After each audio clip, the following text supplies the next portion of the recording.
ඇයි මේක මටම වුනේ කියලා අපි නිතරම හිතනවා.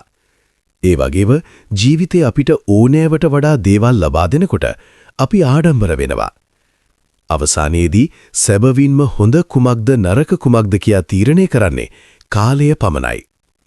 සමහර විට ඔබ මේ වෙලාවේ ඊටා දුෂ්කර කාලයක් පසු කරමින් ඉන්නවා ඇති. නැත්තම් සැප පහසුවෙන් ජීවත් වෙමින් අනාගතය ගැන අමතක කරලා ඇති. එහෙනම් මේ කතාව ඔබ වෙනුවෙන්මයි. මේ කතාව ඔබව හිතන්න පොළඹවනව විතරක් නෙවි ඔබව වෙනස් කරන්නත් පුරවා. ඒ නිසා අවසානයේ දක්වා හොඳින් අහන්න. එක්තරා කාලයක ඝන වනාන්තරයකට යාබද හරිත කඳු පාමුල කුඩා ගම්මානයක් තිබුණා. ඒ ගමේ ඇඩම් නම් නිහතමානී මිනිසෙක් ජීවත් වුණා. මධ්‍යම වියේ පසු වූ ඇඩම් ඊතා සරල ජීවිතයක් ගත කළ අතර නිතරම මුදල් අගහිගකම් වලින් පීඩා වින්දා. දිනකට දෙවේලක් කෑමට ලැබීම පවා ඔහුට මහත් ආශිර්වාදයක් වුණා. නමුත් ඔහුගේ දුප්පත්කම මැද වුවත් ඔහුව අන් අයට වඩා වෙනස් කළ එක් විශේෂ ගුණාංගයක් තිබුණා. එනම් ඔහු තමාට ඇති දේ ගැන නිතරම සතුටු වූ අතර කිසිම දිනක මැසිවිලි නැගුවේ නැහැ. ඇඩම්ට කුඩා ඉඩම් කැබැල්ලක් තිබුණා. ඔහු එහි වගා කිරීමට මහන්සි වී වෙග කළා. ඔහුට උදව් කිරීමට සිටියේ ඔහුගේ එකම පුත් ඩැනියල් සහ මැක්ස් නම් ශක්තිමත් සුදු අශ්වයා පමණයි. මැක්ස් අනෙක් අශ්වයන් වගේ නෙවෙයි. ඔහු ඊටා බුද්ධිමත්, වෙහෙස මහන්සි වී වැගහැරෙන වේගවත් අශ්වයෙක්. ගොවිපලේ වැඩවලට මැක්ස්කින් ලැබුණු උදව් නිසා ඇඩම් සහ ඩැනියල් දෙදෙනාම ඔහුට දැඩි ලෙස ආදරය කළා. ඔවුන්ට මැක්ස් පවුලේ සමාජිකයෙකු වෙනියේ. දිනක් මැක්ස්ගේ අලංකාරය සහ බුද්ධිය ගැන නගරයේ සිටි පොහොසත් ව්‍යාපාරිකයෙකු වූ ස්මිත් මහතාට දැනගන්නට ලැබුණා. ඔහු තම පුතා සමග මැක්ස්ව බැලීමට ගමට ආවා. අශ්වයාව දුටු ඔහු මවිතයට පත් වුණා. ඔහු මැක්ස්ව මිලදී ගැනීමට ඇඩම්ට විශාල මුදලක් පිරිනැමුවා. නමුත් විශ්වාස කරන්න ඇඩම් එවැනි විශාල දීමනාවක් ඊටා කාරුණිකව ප්‍රතික්ෂේප කළා. බොහෝ අය පුදුම වුණා. සමහරු ඔහු මෝඩයෙකු බව සිතුවා. ගම්වැසියන් කතා වෙන්න පටන් ගත්තා. ඇඩම්ට පිස්සු. ඔහු මෙච්චර ලොකු අවස්ථාවක් මගහැරගත්තා. මේ දුප්පත් මිනිහට මේකෙන් විශාල ධනවතෙක් වෙන්න තිබුණා. ඉන්පසු මොකද වුනේ කියලා බලන්න. දින කිහිපයකට පසු පුදුම දෙයක් සිදු වුණා. මැක්ස් හදිසියෙම ඔහුගේ ලාගාලෙන් අතුරුදහන් වුණා. ඇඩම් සහ ඩැනියල් දවස පුරාම ඔහුව සෙව්වත් සොයා ගැනීමට හැකි වුණේ නැහැ. මෙය ගම්වැසියන්ට කතා කිරීමට තවත් අවස්ථාවක් වුණා. ඔවුන් සිනාසෙමින් කීවා, දැක්ක නේද? ඇඩම්ට මෙච්චර වටිනා අශ්වයෙක් තියාගන්නවත් සුදුසුකමක් නැහැ. සමහරු පැවසුවා, මට විශ්වාසයි ස්මිත් මහතාගේ මිනිස්සු මැක්ස්ව හොරකම් කළා කියලා. එදා ඩැනියල් ගොඩක් දුක් වුණා. ඔහු තම පියාගෙන් ඇහුවා, තාත්තේ, අපිට මෙච්චර වටිනා දෙයක් නැති වුණා. ඔබ ඇයි මෙච්චර සංසුන්ව ඉන්නේ? ඇඩම් සිනාසී මෙසේ පැවසුවා, මගේ පුතා, හැම දෙයකම හොඳ සහ නරක දෙකම තියෙනවා. ඕනෑවට වඩා කල්පනා කරන්න එපා. ඩැනියල්ට තම පියාගේ වචන හරියටම තේරුනේ නැහැ. ඔහු හිතුවේ තාත්තා තමන්ගේ දුක හංගගෙන ඉන්නවා කියලා. නමුත් දින කිහිපයකට පසු කිසිවෙකුට අදාහගත නොහැකි දෙයක් සිදු වුණා. එක් උදෑසනක කුඹුරේ වැඩ කරමින් සිටියේදී ඔවුන් විස්මයජනක දසුනක් දුටුවා. මැක්ස් ආපසු පැමිණි තිබුණා. ඔහු ආවේ තනියම නෙවෙයි, තවත් වල් අශ්වයන් 5 දෙනෙකු සමගයි. මේ ආරංචිය ගම පුරා වේගයෙන් පැතිර ගියා. කලින් සිනාසුණු මිනිස්සු දැන් පුදුමයටපත් වුණා. ඔවුන් කිව්වා, ඇඩම් ඇත්තටම වාසනාවන්තයි. මොනතරම් වාසනාවන්ත මිනිසෙක්ද? ඇඩම් සිනාසමින් කීවා, සමහර විට මැක්ස් ඔහුගේ රංචුව සොයාගෙන වනාන්තරයට යන්න ඇති. දැන් ඔහු තම රංචුව සමග ආපසු ඇවිත්. හැමෝම ඇඩම්ව වාසනාවන්තයා ලෙස හඳුන්වන්න පටන් ගත්තා.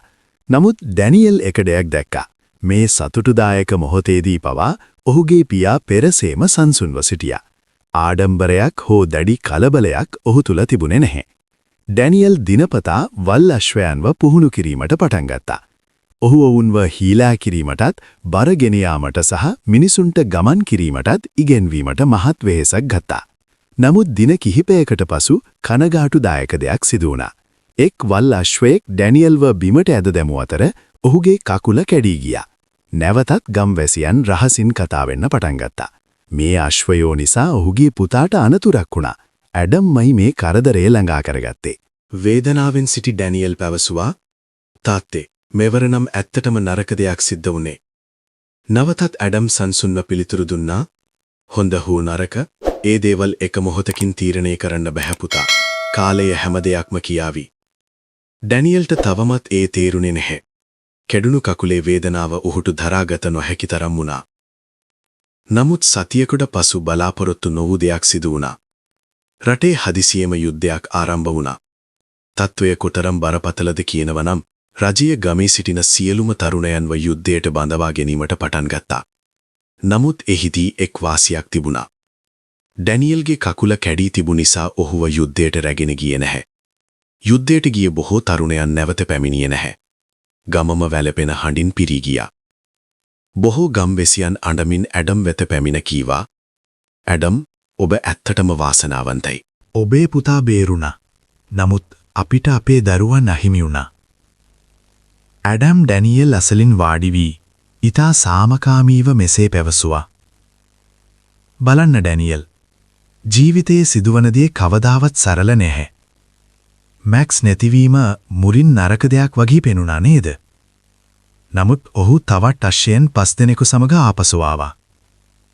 ඔබේ කකුල කඩීම වේදනාකාරී බව දැනුණා නේද? නමුත් ඒ ඔබව යුද්ධයට යාමෙන් බේරාගත්තා." ඇඩම්ගේ වචන නිසා ඩැනියල්ට සියල්ල අලුත් විදිහකට දකින්න උදා වුණා. ඇඩම් තවදුරටත් මෙසේ පැවසුවා. "ඒ නිසයි පුතා.